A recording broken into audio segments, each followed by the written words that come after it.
Hi, my name is Damon Lembi, and I'm the CEO of Learnit. I hope you enjoy your class. And if you do, please like and subscribe to my channel because we have plenty of more content coming. Have a good day. Hi, and welcome to today's workshop. My name is Joe Little, Professional Development Facilitator here at Learnit. This is the elements of transformative listening. Now, whether you're an individual contributor or a senior leader, maybe you're very new to your field, or you're a seasoned veteran, listening is a foundational skill. It's a necessary ingredient to making relationships and getting things done at work and in our private lives. This course is going to look at what are the elements of transformative listening. Now, not everybody rolls out of bed in the morning saying, I want to be a better listener today. Maybe you have had feedback on your listening, and that's what pushed you to come. Perhaps you're aware of the link between listening and better performance, and you'd like to explore how to do it or make some practical changes to your own listening skills. Either way, welcome to the workshop. Now, you may wonder, why be a better listener? Why invest time in this skill at all? Research has tied good listeners to higher performance on the job, to having better well-being, to having better, meaningful, productive working relationships. Furthermore, good frequent listening has been tied to leadership potential. So ask yourself, are you a leader? Would you like to be? And what role might better listening play in achieving your goals in your career and in your work? In our workshop today, we're going to be exploring three things. The first is our very own EAR model. You'll see what that stands for in a moment. But this model will show the different facets of transformative listening, as well as things that you can do practically to start improving.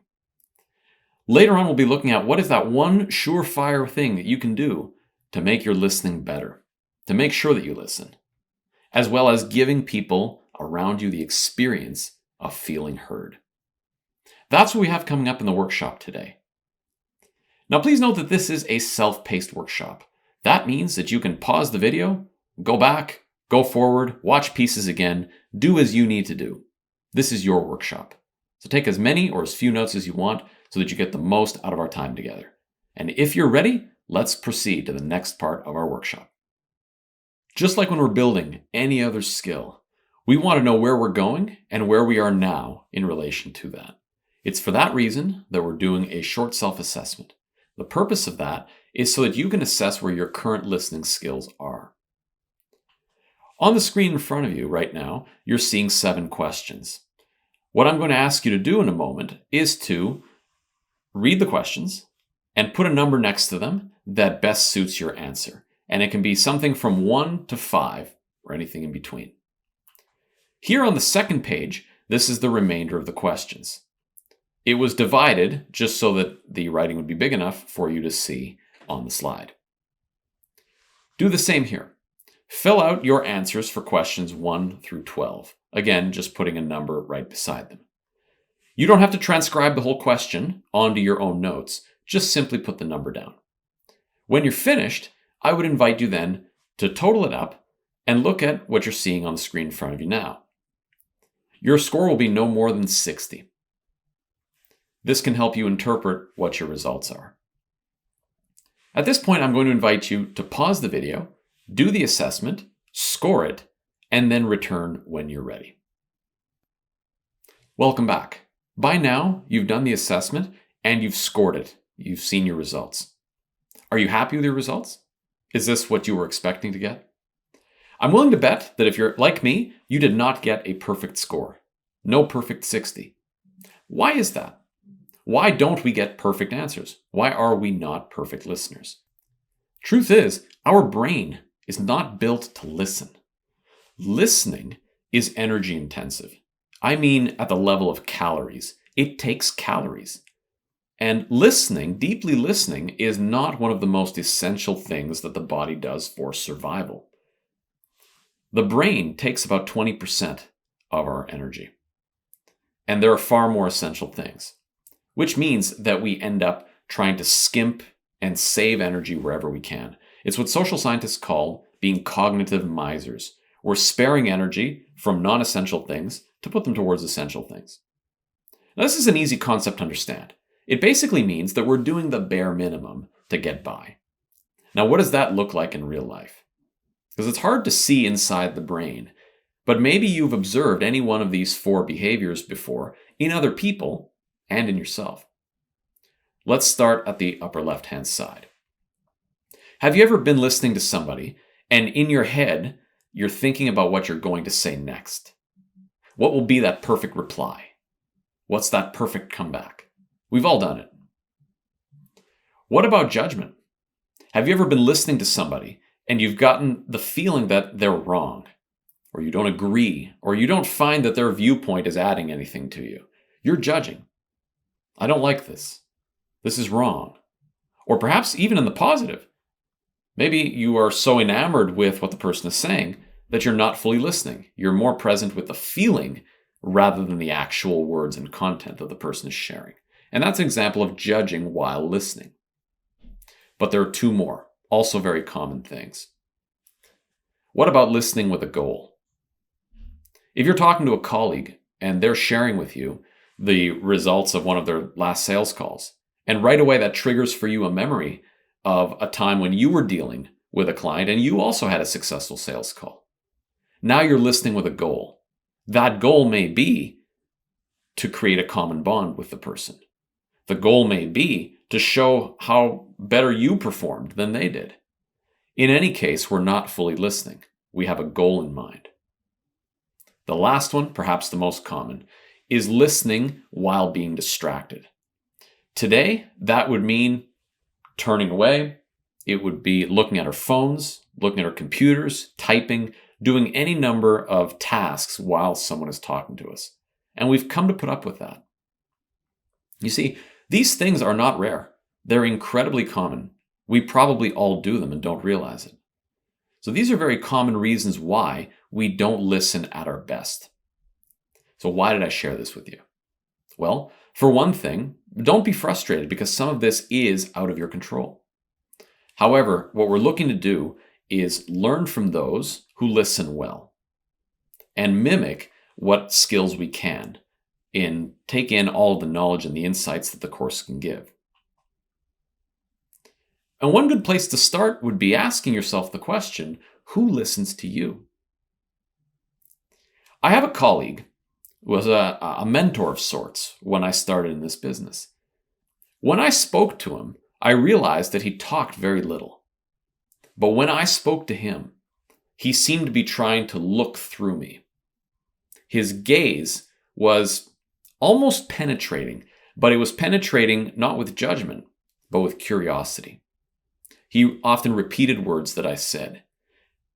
At the end of the interaction, I felt like I was the only thing going on in his world. That was the feeling he left me with. It was a combination of interest, curiosity, of focus, and these were my impressions of the way that he listened. And in my own practice, both in facilitation and in coaching, I've done my best to mimic those kinds of habits. So let me ask you, who listens to you? What do they do that makes you feel like you're being heard? And what can you borrow in terms of actual behaviors from them that you can apply in your own listening? Think about that for a moment, because in the next segment, we are going to move on to the ear model, and we'll look at 3 distinct areas that can help us improve our listening. Stay tuned, that's coming up. This is the ear model for active listening. Active listening is the foundation of all great listening. Now, for context, the term active listening dates back to 1957. It was coined by psychologists Carl Rogers and Richard Farson. And what they were describing was a shift in the way we understood listening. You see, listening is about trying to actively understand instead of passively waiting for our turn to reply. There are 3 aspects to that. And this next section of our workshop is going to explore each one. In each one of these, which are engagement, attunement, and respect, EAR, ear. In each of these 3, you're going to see what they are, as well as what are some practices that you can put in place that can help you do these. Let's begin with the engagement piece, the E. How do we make ourselves more engaged when somebody is communicating with us? There are 4 things we can do. Let's begin with being present. That's a term we hear a lot, but what does it mean to be present? It means to be fully engaged in what we're doing. So, if somebody's talking to you and your mind is elsewhere, make yourself present. That's easy to say. What is something you can do? Breathe, for one thing. Breathing has the effect of putting us back into the moment where we are, in the place where we are. Take a breath, turn towards the person, look at them, be fully present. Along with that comes multitasking. Take it away. No multitasking. If you're on the phone, put the phone away. If you're watching television, turn it off. If you're typing, stop typing. Turn and look at the person. It's not just a show to the person that you're listening, because that's great, but it's where is your brain? Where is your attention? So we want to think monotasking. When a person's communicating, focus just on them. Third thing is to avoid interruptions. So what are some common interruptions that you might experience? Things like alarms, notifications, or simply ambient noise. An example of being fully engaged in what somebody's saying. If you're in a loud environment, you might say, excuse me, hang on, why don't we talk over here? Over here being a place with less interruption. That shows courtesy to the person, but it also puts you in an environment that is less rich in interruptions. The last part is something called lowering the noise, and it goes hand in hand with avoiding interruptions. You see, when we lower the noise that's around our communication, I end up being more engaged in it. Noise in this case may refer to actual ambient noise, like alarms, like reminders, like heavy machinery outside. It can also refer to psychological noise, things like when I'm hungry, when I'm tired, when I'm anxious, or when I'm having a moment of judgment, maybe some aversion to the speaker or the situation or the topic that we're having. This kind of noise is reverberating inside my head and it's preventing me from listening. Lowering the noise means getting to a place where there's less ambient distraction, less ambient noise, but it's also being able to suspend judgment and put aside whatever stuff is going on in my head in that moment. For example, I may not like the speaker. I may have a history with them, but there may be something important in what they're saying. Could I psych myself into accepting that there may be something valuable in what they say, even if I don't have a positive impression of them? Could I say to myself, Joe, you don't normally like them. Listen, there may be something there. Could I do that? Could I suspend the noise in my head, lower it, and give my full attention? That's what engagement is. Now that we've looked at different ways that we can be more engaged in our interactions, ask yourself, which of these would be most important for you? Which of these would help to improve your interactions and your listening? If you need to, pause the video here, reflect on that, and then come back for a short exercise. In a moment, I'm going to read a short excerpt to you. I would like you then to silently consider and answer the question that's being asked. Here it is. I'd like you to imagine that you are the pilot of an airplane. When you take off, you have 250 passengers. You make a stop. 70 passengers get off the plane. 89 get on the plane. You take off again. You make a second stop. At the second stop, 50 get off the plane and 32 get on the plane. At the third stop, your plane finally lands. Here's my question to you. Calculate the age of the pilot. Pause the video if you have to, and consider that question. So, have you figured it out? The answer to that, calculate the age of the pilot. Well, if you are the pilot, therefore your age is your age. That's all there is to it. All that business about the passengers and the lands in the plane, irrelevant. But did you catch that the first time? This is a brain teaser of sorts. But what's interesting about it is that when we are not fully engaged, we miss really, really obvious things. Let's look at the second part of our ear model. This is A, attunement. What does that mean? We attune to the speaker by empathizing with them. That's the first thing. Empathy is feeling with somebody. It's a perspective taking. These 2 points go hand in hand. If I empathize with you, I can try and put myself in your shoes and understand why you might think what you think, why you might feel what you feel, why you might act the way you act. Now note that being empathetic with somebody is different from sympathizing from them. If I sympathize with you, it means I feel for you. If somebody's going through a difficult moment, I'm feeling anxious and dismay. If someone's sad, I cry. That's sympathy. That's feeling for somebody. And in the context of this kind of active listening, that could come off as patronizing. Instead, what we want to do is empathize. So from where we sit, taking the perspective of the other without necessarily agreeing with it. And you see, that's the key to it.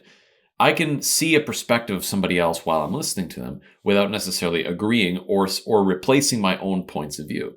So it's important to be able to develop that skill in listening, is to empathize and take a perspective that's not your own without necessarily falling into it. The last aspect of attunement has to do with actually tuning in to what we call their inner state. And we're going to see in a moment how we can do that. Now we've seen the basics of what attunement is, let's look at how we can do it. One simple way to do it is to simply speak less. Pay attention to the balance of speaking and listening in your next conversation. Are you doing more of the talking, or is the other person? Talking less simply allows you more space and time to watch and listen to the other. The second thing is to be curious. Approach the conversation with the perspective that this person has something to share that I don't yet know. That can stimulate my curiosity. That can make me ask questions and then seek to answer them through what the other person says. The opposite of this would be to be finishing someone else's sentences for them because I think I already know what they're going to say. That's the opposite of curiosity. In this case, I want to stay open to what the person might say, what direction things may take. The third and final piece to building attunement is to pay attention to the nonverbal cues. Consider this simple example. You ask somebody in the morning when you arrive at the office, "How are you doing?" To which they answer, "Fine." The words say fine. The body language tells a different story. Did you notice the arms? Did you notice the face? Did you notice the eye contact or lack of it? The energy coming off the person's body. This is a simple example, but I'm sure it resonates with you, where you've asked someone a question and their answer has told you one thing in word and another thing in body language. It's important as part of the active listening package that we pay attention to the body language, because very often the truth is in the body, not so much in the words. Next up is our third and final aspect of the ear model, and that's R for respect. What's involved here? We spoke earlier about suspending judgment, suspending noise when we were in the engage piece. This is something we bring back because as respect for the person who's speaking, we do want to be non-judgmental and have an open mind. In the sense that the conversation can go in any direction. We may hear things we like, we may hear things we don't like. We may hear things we agree with, things that we don't. Things that we think are polite, things that we think are rude. And the closed-mindedness that results in conversations becoming competitions or debates or simply two people talking past each other. When this happens, there isn't the respect for the other, and there also isn't any new information being absorbed. So, suspending judgment and keeping an open mind. Allowing the conversation to go wherever it's going to go. And that might mean away from a topic that I like. These are all part and parcel with the R respect chapter. This is the ear model. What I would encourage you to do beyond this workshop is put these three things to a test. See how you're doing on the engagement part. See how you're doing on attunement. And see how you're doing on the respect part. At any time, pause this video, go back and look at any one of the three aspects of ear and see which ones you feel most confident in and which ones you think could use some work. Welcome back. By now, we have seen the different facets of the ear model. I asked you to pause and reflect on which aspects you felt strongest in and which ones you think might represent opportunities to improve the quality of your listening. But now that we're back, consider this. You're in a conversation with somebody in real life. They're talking to you and you're trying to take it all in. Now, having been to this workshop, naturally you want to apply as many of the things that you learned. Are you actually going to have in your head all of the different tips and tricks and practices from the ear model? Probably not. However, there's one thing that you can do that would be a precursor to great listening, a gateway behavior that could open up the doors for you to really take your listening to the next level. And that's this. It's the surefire way to guarantee that we listen. And that is this, to always reflect back what we heard. So there's two aspects to this. One of them is, of course, reflecting. That's the operative word. In a moment, we're going to look at how do we infuse this reflective quality into our listening? What is it exactly? And what does it do? Now, also, it's always being ready to do that. Because when our focus is on simply being able to reflect back, it forces us into listening. Give that a try next time you're in a real conversation. But let's understand what this reflective listening quality is and how can it serve us. Now, first of all, we learned early on in the course about active listening, and that means that we're actively trying to understand something rather than just waiting to reply. The reflective quality of it is where we act as a mirror back to the speaker. And what are we mirroring exactly? Well, we're mirroring not just content and words, but also feeling and meaning. To do this effectively, we want to lean into our compassion and our empathy. And this doesn't mean that we get lost in the other person's feeling or perspective. It simply means that we can appreciate from human to human what somebody else might feel, where they might come from, and why they believe what they believe. If we can do that, and we can infuse this reflective quality in the listening, we're going to be in good shape. Now, you may find this abstract, so I'd like to put an example to it. Consider two people, Sam and Rita. Sam is a contributor, an experienced member of a team, and Sam has seen the priorities in the project shift time and again. And he's finding himself strained of resources, and whenever he's brought this up to Rita's attention before, he felt he's gotten dismissed or he's found that the answers he's gotten were not satisfactory. So he's bringing up a problem yet again.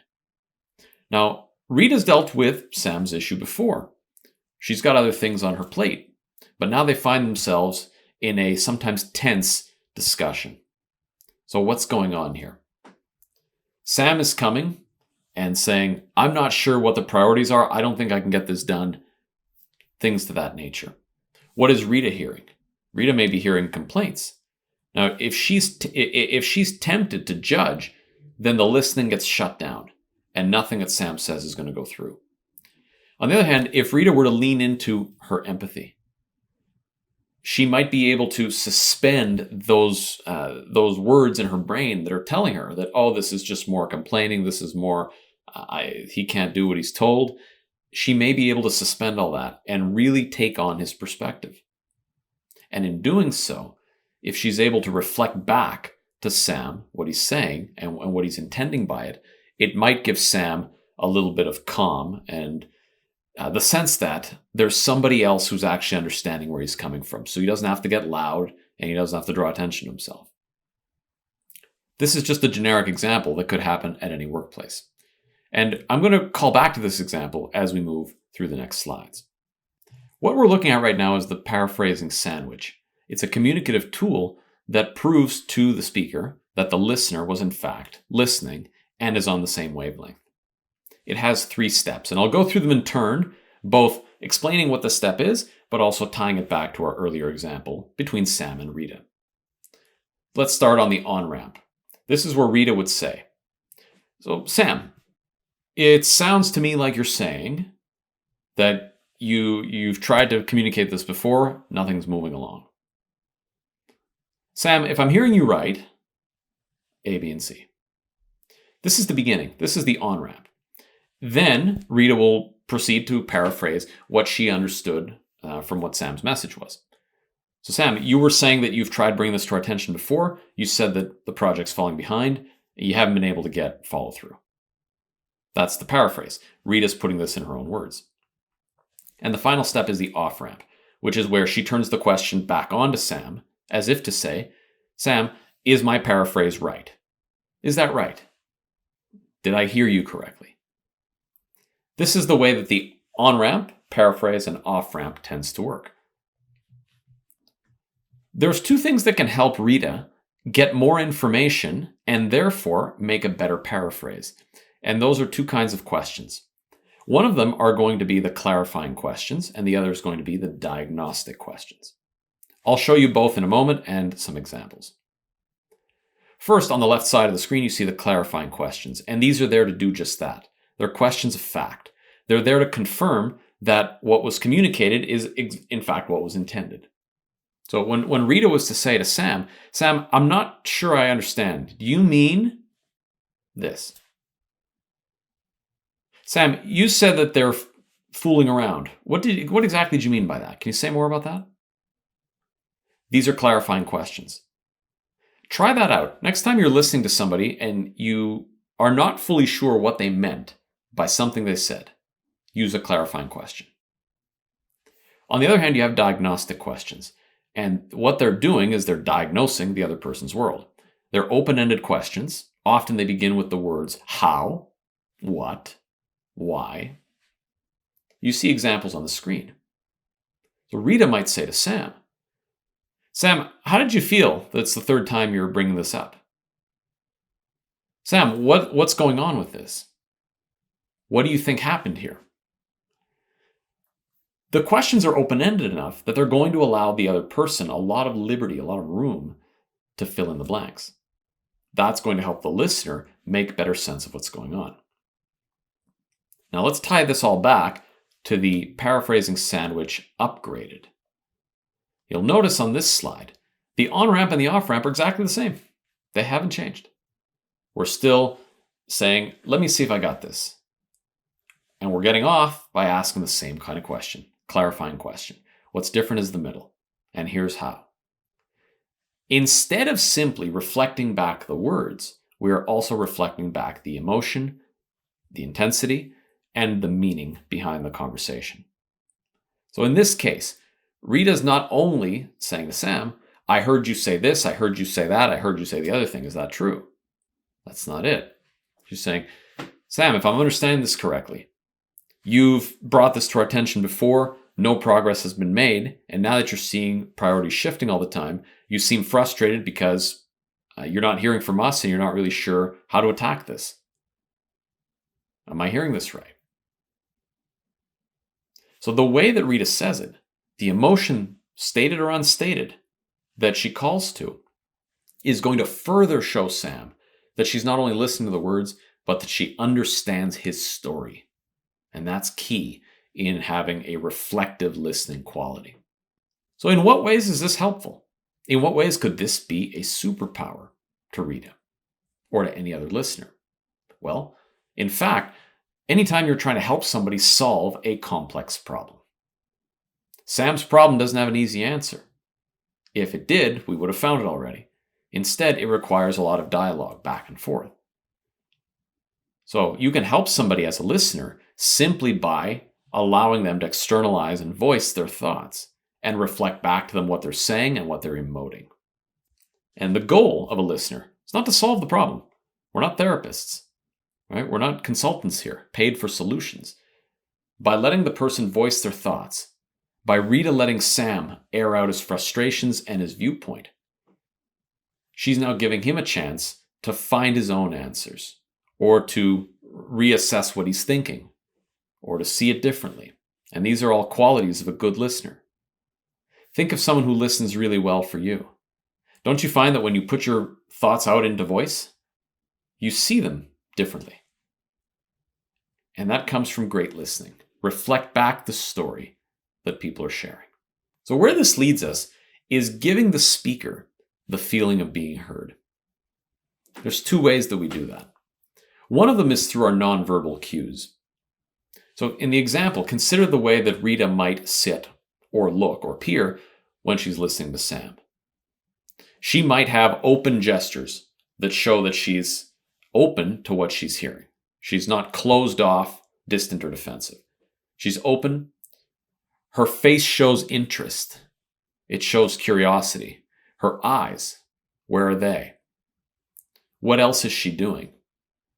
Is she holding anything in her hand? Is she looking at her screen? Is she looking over Sam's shoulder off into the distance? Are there cues that show that the attention is on the speaker or someplace else? These little nonverbal cues are very telling, and they help to give the speaker the experience that they're being heard. Think about your own body language. Have you ever noticed what you do with your body when someone else is speaking? Do you think that they notice it? The second thing is the no interruption response. So what is that? That's using phrases that indicate that we're listening while withholding any interruptions. So think of the flow of the conversation between any two people. It can be Sam and Rita. It can be any other two people that you know. I want to demonstrate understanding, but I don't want to break the speaker's flow. So would I say, Sam, I get what you're saying. That could be construed as an interruption. It could break the flow. What if instead I said something like, I see. Or, okay. Gotcha. Okay. There's a whole bunch of variations to that, but they're little subtle cues that I'm understanding what you're saying, that I'm taking it in, but please keep going. So these are two things that when done in tandem can help give that experience of feeling heard. It's really important that the speaker feel heard. They have to be heard. They've got to feel heard as well. And in this workshop, we wanted to approach it from genuine listening first. So genuinely, how do we listen better? And now let's sprinkle in the details about how to make it look right, as opposed to starting the other way around, where we show you how to look like you're listening, and then maybe we teach you the real thing. So it's important that we start with a genuine intent first. But it's at this stage, this late stage in the workshop, that I would invite you to pay attention to how your body looks through someone else's eyes when you're listening to them. And your interjections, what are they like? What sort of responses do you have? Now that we're moving towards the end of the workshop, what are some actions you could take? First off, remember the ear model: engagement, attunement, respect. Each of those has their reason for being, and also actions that you could take to improve on all those facets of active listening. We looked at what is that one gateway behavior, what is that one thing you could do that can instantly make it all better, and that is to make a point to always reflect back to the speaker. We learned about reflecting not only words, but also the message, the emotions behind the words, and their intensity. The idea is also to give the speakers, the feeling that and the experience that they're being heard, that they're being listened to. There's two ways that we saw to do that. One of them was minding our body language, so that our body language looks like we're interested in listening. And the second thing was interjecting without interrupting. Things like, I see, gotcha, understood. They're short interjections that don't interrupt the speaker or throw off their flow. Now that we're recapping all that we've done in the workshop, I would encourage you to think about what your next steps will be. Next steps to make a tangible difference in the quality of your listening. And now that we're wrapping up the workshop, I'd like to invite you to join us at offsitebylearnit.com. Offsite is our community of learning professionals. You'll have access to instructors, thought leaders, and other people just like you who have taken workshops, both live and self-paced. I would invite you to join us. It's a great place to go deeper on the topics that are of interest to you and network with like-minded people. And it is with that I leave you. And I'm Joe Little, and on behalf of myself and Learnit, thank you very much for taking today's workshop. I hope it was useful. I wish you happy listening. Best of luck in all your endeavors. Take care.